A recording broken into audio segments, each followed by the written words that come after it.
Yeah, thank you very much for giving us this opportunity about this very, very important subject to all of us.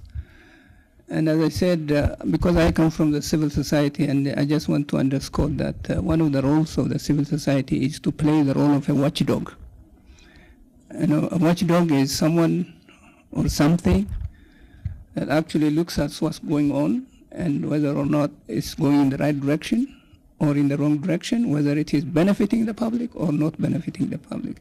So it is a sector that really stands out to challenge government when it is needed in a constructive way, and also place, because we believe that civil societies have got what we call constituencies. You just do not advocate in the open or in the vacuum, but you take care of the interest of a category of people who you call constituencies. In this particular case, our constituencies are the SMEs. That's why we are actually interested to really promote the values, the contributions, and the well-being of the society through the role of SMEs. So as we said earlier, yes, our role is to advocate, to kind of influence the mind change, the mindset change in government, in the private sector, in the individuals within the household setup itself. But as I earlier said, change does not happen because you want it to change. You need to act on it. And whenever you act on it, you need to have adequate data as to what is it that's not working, and you have to target those who need to be playing the right role for that particular change. So yes, like very good information that was given now is there is an advocacy work to influence government to come up with some kind of policy provisions that would enable women to enjoy some percentage of kind of advantage within the procurement system. Let's say that we have achieved that. Let's assume. I know it is very difficult, but it is doable.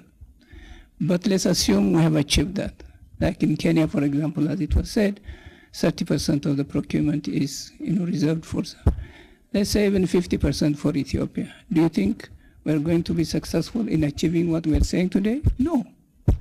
Because parallel to that, what we really need to do is the women need to be at a level to produce and supply commodities that are needed, of quality, of the volume and related to that. How does that happen? By really helping the SMEs and the women entrepreneurship to develop their horizon and develop their skills, engage them as much as possible with various other sectors within the private sector or even within government, so that they can position themselves to be credible enough to utilize whatever percentage that has been given. As I said earlier, if we just focus on the percentages and all that, yes, it will be given, but it's going to be a recipe for disaster unless we bring them to that level. Because, we Ethiopians are very good at labeling, and we are very good at looking for a reason for something that's happening or not happening. Immediately what's going to happen is we give 30% or 50% to a certain group of women entrepreneurs. We try to provide them the opportunity. We just wait until they fail. And then next day, we come and say, see, we have given them, but they didn't achieve. They have failed. So let's go back to the original kind. So I think what we need to do is we should push for the percentages for that kind of accomplishment, but at the same time, in an effort that is no less important, is to really empower them and create an environment by which they are positioning themselves to that level of competition. How does that happen? Definitely somebody has to take a risk. If business itself is a risk. without taking a risk. Most of us, what we think is we want certainty to happen, but we don't want to take a risk of investing in it. Unless you invest in it and take a risk, you can't see whether it works or not. So I think how should it happen is by investing on this whole process. And also the awareness issue that we have been talking about.